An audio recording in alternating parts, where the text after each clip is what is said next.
জীবনে প্ল্যান করে কিছু হয় না। ছোটবেলায় ভাবতাম যে লাইফে অনেক সাকসেসফুল হব। এখন ইলেকট্রিকের র্যাকেট দিয়ে টিপ করে মশা মারতে পারলেই মনে হয় যে জীবনে সফলতা এসে গেছে। স্কুলে পড়তাম, ক্লাস 4, পরীক্ষার খাতা বেরোলো বাংলার, 50-এ 21 পেয়েছি। আর আমার পাশে বসে থাকা বন্ধু টুপাই পেয়েছে 17। নম্বর দেখে খুব হতাশ হয়ে টুপাই বলল যে এইসব লোকাল স্কুলে পড়াশোনা করে কোনো লাভ নেই রে। আমি বললাম, টুপাই তাহলে কি করব আমরা? বলছে, চল আমরা বরঞ্চ মিশনে গিয়ে ভর্তি হই, ওখান থেকে বেরোলে দেখবি লাইফে কিছু একটা করতে পেরেছি। পরের পিরিয়ডে অঙ্কের খাতা বেরোলো, আমি পেয়েছি 26 আর টুপাই 45। আমি টুপাইকে জিজ্ঞেস করলাম, টুপাই তাহলে আমাদের মিশনে যাবার প্ল্যানটার কি হলো? টুপাই অন্যদিকে মুখ ঘুরিয়ে নিল, বললো যে এই স্কুলটা অতটাও খারাপ নয়, তুই দেখ কি করবি, তোর প্ল্যান। আমাদের পাড়ার মান্তুদি গ্র্যাজুয়েশনের পরে বাড়িতেই বসে রইল। মান্তুদির সব বন্ধুরা মিলে মাস্টার্স করছে, মান্তুদি মনে মনে মাস্টার প্ল্যান করে নিল। পাড়ার সঞ্জয়দা তখন ইনফোসিস থেকে টেক্সাস গেছে। মান্তুদি টেক্সাস দেখে 2.5 বছর ধরে নিউ সিটি ভিউ হোটেলের বিছানায় একসঙ্গে শুয়ে শুয়ে সিলিং ফ্যান দেখা পার্টনার রঞ্জিতদাকে ছেড়ে দিল। 2 মাস পরে সঞ্জয়দা মান্তুদিকে বিয়ে করে টেক্সাস নিয়ে চলে গেল। মান্তুদি ফেসবুকে স্ট্যাটাস দিল, always believe in hard work. সেই মান্তুদি এখন মাকে ফোন করে খুব দুঃখ করে, কাকিমা আর বলো না, আমার ডেলিভারিটা হতে এখনো 2 মাস বাকি আছে গো।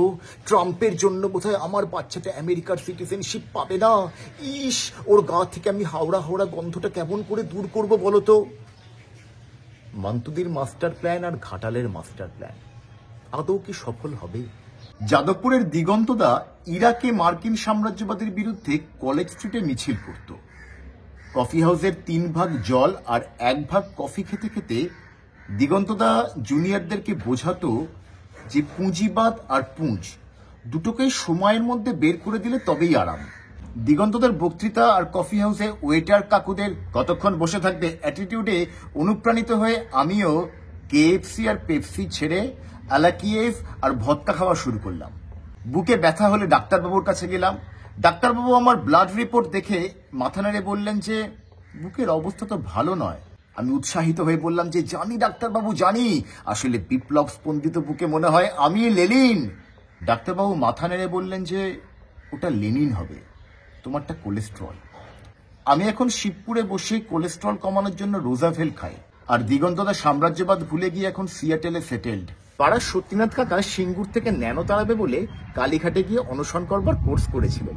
সে কত কবিতা সত্যিনাথ কাকার, টাটা গেল, ন্যানো গেল, বাংলা হলো শুদ্ধ, আর কটা দিন সবুর করো, এবার যাবে যাকে। সত্যিনাথ কাকার ছোট ছেলে এখন গলায় টিসিএস এর আইডি কার্ড ঝুলিয়ে অটো লাইনে গিয়ে দাঁড়ায়। আর সত্যিনাথ কাকা রতন টাটা মারা যাবার পরে ফেসবুকে পোস্ট লেখেন, হে বীর লহ প্রণাম। মৌমিতাকে ভালোবেসেছিলাম খুব, প্ল্যান করেছিলাম জীবনে একসঙ্গে থাকবো। একদিন মৌমিতা কাঁদতে কাঁদতে এসে বলল যে ঠিকুজি মিলছে না গো। আমি বললাম নিকুচি করেছি, 500 টাকা বেশি দিলে ঠিক মিলে যাবে।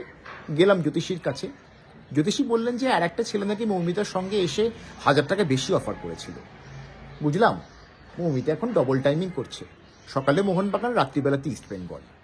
মৌমিতা ওর বিয়েতে ডাকলো। মনের মধ্যে বিরহ ছিল, কিন্তু মেনুতে মাটন বিরিয়ানিও ছিল। গেলাম, ভাবলাম যে ঠিকুজির দুঃখ আমি বিরিয়ানির খাসির পিসেই ভুলবো, প্রচুর পরিমাণে বিরিয়ানি খাবো। গিয়ে দেখলাম যে আমার মতন আরো 3টে ছেলে প্রচুর বিরিয়ানি খাচ্ছে। জিজ্ঞেস করলাম, ভাই তোমরা কেন এত বিরিয়ানি খাচ্ছ? ওরা আমার দিকে তাকিয়ে বলল যে ঠিকুজি মেলেনি ভাই।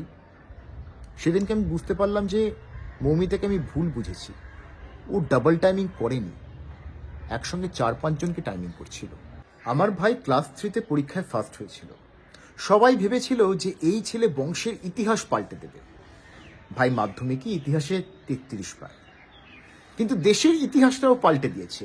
কারণ ও এখন মনে প্রাণে মনে করে যে 2014 ইলেকশনের পরে দেশ স্বাধীন হয়েছিল। দেশপ্রেম দেখাতে গিয়ে ও মাঝে মাঝে পাড়ার মোমোর দোকানগুলোতে গিয়ে হুমকি দিয়ে আসে, তোদের জন্যই চীনের অর্থনীতি স্ট্রং হয়ে যাচ্ছে। 6 মাস আগেও ওল্ড মঙ্ক আর চিকেনের লেগ পিস দিয়ে জলখাবার খাওয়া আমার ভাই এখন হঠাৎ করে ভেজ হয়ে গেছে। বাড়িতে যেদিন ইলিশ সর্ষে হয় সেদিনকে আমার ভাই ধোকলা ভাপা খায়। আমার বন্ধু অনিকেত 7 বছর আগে রাজারহাটে ফ্ল্যাট কিনেছিল। আমি বলেছিলাম যে চারিদিকটা তো ফাঁকা ফাঁকা, তোর ভয় লাগবে না? বলেছিল নো প্রবলেম, প্ল্যানিংয়ে আছে যে ঠিক পাশেই শিল্পনগরী হবে আর চারপাশে পুরো হাইওয়ে হয়ে যাবে। অনিকেতের সোসাইটির পাশের জমিতে এখন জঙ্গল হয়ে গেছে। অনিকেত সেখানে ওয়াইল্ড লাইফ ফটোগ্রাফি করে। সেদিনকে বাড়িতে সন্ধ্যেবেলাতে আলো টালো নিভিয়ে বসে আছি নিজের মতন। বউ চেঁচাচ্ছে, সন্ধ্যেবেলাতে ঘর অন্ধকার করে বসে আছো কেন? আমি বললাম অ্যাকচুয়ালি ডার্ক কমেডি করবো তো, আলো জ্বললে অসুবিধে হতে পারে। বউ বললো ফালতু কথা একদম বলবে না, আলো জ্বালাও। পরের দিন বেড়াতে যাবার ছিল, 3 দিন বাড়িতে থাকবো না, ট্রেনে করে যাচ্ছি। বউ জিজ্ঞেস করলো হ্যাঁ গো ঘরের আলো পাখা সব নিভিয়েছিলে? আমি একটু ভেবে বললাম যে না, আলোটা জ্বলছে। তুমি তো বারণ করলে যে ডার্ক কমেডি করা যাবে না। বেড়াতে গিয়ে 3 দিন বউ ভালো করে আমার সঙ্গে আর কথাই বললো না। প্ল্যান করেছিলাম ঘুরবো, একসঙ্গে বেড়াবো, ভালোবাসবো, হাত ধরবো, কিছুই হলো না।